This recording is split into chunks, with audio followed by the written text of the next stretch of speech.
Welcome to Guide Guru. We hope this video helps. You start now, sit in the driver's seat with the key, and ensure the ignition is off. Locate the trip/reset button near the instrument cluster. You'll use it to enter reset mode. Make sure the battery reads above 12.2 volts so the car won't interrupt the process. Once done, press and hold the trip button firmly.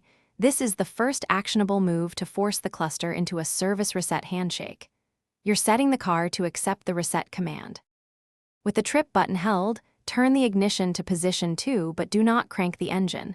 This powers the cluster.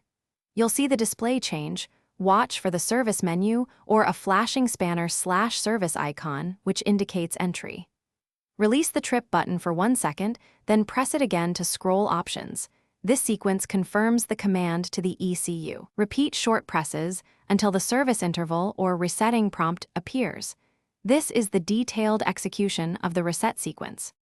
When the reset prompt appears, press and hold the trip button until the service light extinguishes or the display confirms reset. Once done, turn the ignition off, then on again to verify the lamp stays off. If the light persists, make sure you cycled the ignition correctly. Next, try disconnecting the negative battery for about 10 minutes to clear modules. If problems continue, you'll need an OBDROMAN 2 scan to find stored fault codes. Thanks for watching. Consider subscribing if we helped you today.